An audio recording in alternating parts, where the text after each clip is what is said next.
Ассаламу алейкум, урматтуу достор. Сиздердин сурооңуздар боюнча «Билесиң го сени сүйөрүмдү» аттуу чыгарманы разбор кылып кетейин.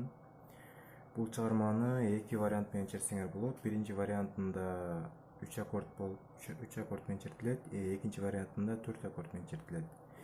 Биринчи вариантында 3 аккорд булар АМ аккорду, ДМ аккорду и Е аккорду, 3 аккорд. А төртүнчү вариантында кудду ушул эле аккорддор, анан кийин могул С аккорду кошулат. С. Так, биринчи вариантында 3 аккорд булар АМ, лад болуп эсептелинет, ар бир бош клеткалар.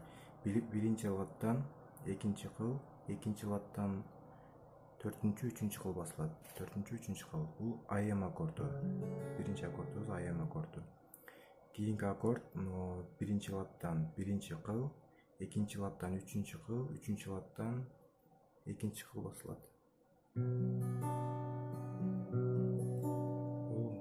Бул ДМ аккорду. Биринчи ладдан биринчи кыл, экинчи ладдан үчүнчү кыл, үчүнчү ладдан экинчи кыл. ДМ аккорду. А Е аккорду биринчи ладдан үчүнчү кыл, экинчи ладдан төртүнчү, бешинчи кыл басылат. Төртүнчү, бешинчи. Экинчи ладдан. Бул Е аккорду. Ушул 3 аккорд менен чертсеңер болот. Азыр буну кандай чертилишин силерге көрсөтүп берип коеюн. Ой, ошо кадимкидей эле азыр чертилген варианты менен көрсөтүп берейин.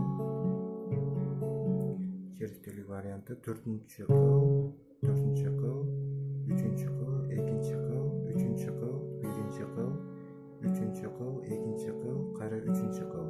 Төртүнчү кылдан башталат. Мына бармак менен төртүнчү кыл, үчүнчү кыл, экинчи кыл, үчүнчү, биринчи, үчүнчү, кайра экинчи, кайра үчүнчү.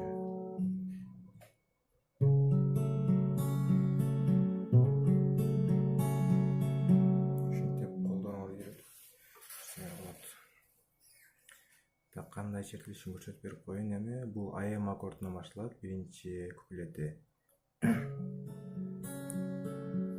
Сенсиз жаным караңгы түндө, көз жашыңды албайладым дегенден ДМ аккордуна түшөбүз. Сезимимди салып күйүткө, Е аккордуна чыгабыз. Эмне мынча мени кыйнадың дегенде түшөбүз. Эми кайырмасын ырдайбыз. ДМ аккордунан башталат. Билесиң го сени сүйөрүмдү. АМ аккордуна чыгабыз. Кааласаң арнап берем жүрөгүмдү. Кайра ДМ. Азапка салып мени кыйнабачы. Е аккордуна чыгабыз. Эң жогорудагы сүйөмүн жаным сенин бир өзүңдү түшөбүз. Кайра чыгабыз. Сүйөмүн жаным сенин бир өзүңдү. Ушул 3 аккорд менен чертсеңер болот. Кийинки куплеттерине дагы ушулар кайталанып берет. Кайырмасына келгенде ошо ылдыйдан баштап чертесиңер и аккордду ошо ортодон баштап чертип бересиңер. Кийинки төртүнчү варианты азыр бул С аккорд кошулат.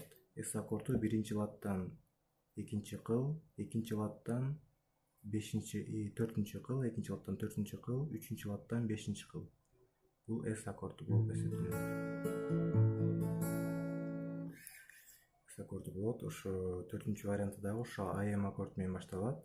Сенсиз жаным караңгы түндө дегенден кийин уже С аккордуна өтүшүбүзгө туура келет. Мында биз аты жокту ушу АМ аккордуна кармап туруп эле аты жокту үчүнчү ладдан бешинчи кылга жылдырып койсок, бул С аккорду болуп калат.